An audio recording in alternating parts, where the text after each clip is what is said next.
कोई व्यक्ति दूसरे का अपमान क्यों करता है? क्या आपने कभी विचार किया है? वैसे तो हम भी बिना कारण बहुतों का अपमान करते हैं।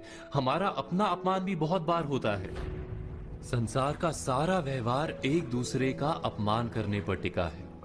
जैसे पति अपनी पत्नी का अपमान करता है, पिता अपनी संतानों का अपमान करता है, नौकरी देने वाला अपने नौकर का अपमान करता है, अर्थात जो भी बलवान है वो निर्बल का अपमान करता है।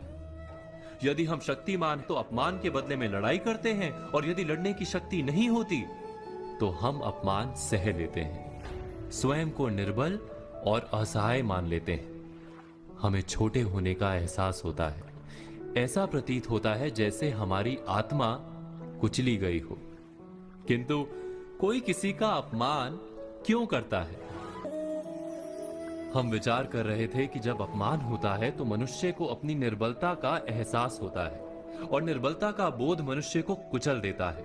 वो अधिक से अधिक निर्बल बन जाता है, अत्याचार सहने की आदत सी पड़ जाती है, आत्मविश्वास का नाश हो जाता है। और जब आत्मविश्वास नहीं होता तो मनुष्य शराब और जुए जैसे व्यसनों में सुख ढूंढता है, मन से रोगी बन जाता है। आखिर किसी भी मनुष्य की ऐसी दुर्गति कोई क्यों करता है? अपमान करने वाला वास्तव में क्या सिद्ध करना चाहता है? कभी गहराई से विचार किया है?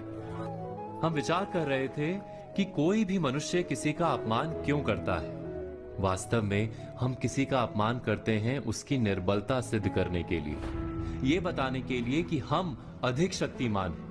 अर्थात वास्तव में अपमान करने वाला स्वयं अपने आप को शक्तिमान या बलवान सिद्ध करने का प्रयास कर रहा है। अपमान करने वाला हकीकत में अपनी शक्ति से आश्वस्त नहीं है, उसे अपनी शक्ति पर भरोसा नहीं है।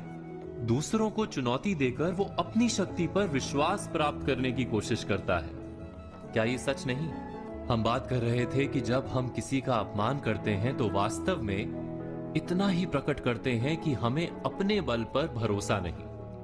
हमें ये संसार एक अविरत संघर्ष प्रतीत होता है, कभी ना रुकने वाली एक जंग सी दिखाई देती है। हम अपने निकट आने वाले सभी को प्रतिद्वंदी मानते हैं, फिर वो पति या पत्नी ही क्यों ना हो। हमें निरंतर लगता है कि हमें अपनी शक्ति सिद्ध करनी होगी, अन्यथा हमारा शोषण होगा, हम किसी के गुलाम बन जाएंगे। किंतु क्या हमने कभी विचार किया है कि दूसरों को प्रतिद्वंदी अर्थात दुश्मन मानने के बदले कलीग मान लें, हमारी सहायता करने वाले सहयोगी मान लें, अर्थात दूसरे व्यक्ति को प्रेम करें तो उसका अपमान करना आवश्यक ही नहीं होगा। किंतु प्रेम करने के लिए आत्मविश्वास आवश्यक है। जिसे अपनी शक्ति पर विश्वास नहीं, वो प्रेम कर ही नहीं सकता। अर्थात जिसका हृदय आत्मविश्वास से भरा होता है, ना वो अपमान करता है, ना अपमान को स्वीकार करता है। क्या ये सत्य नहीं? इस तथ्य पर विचार अवश्य कीजिएगा।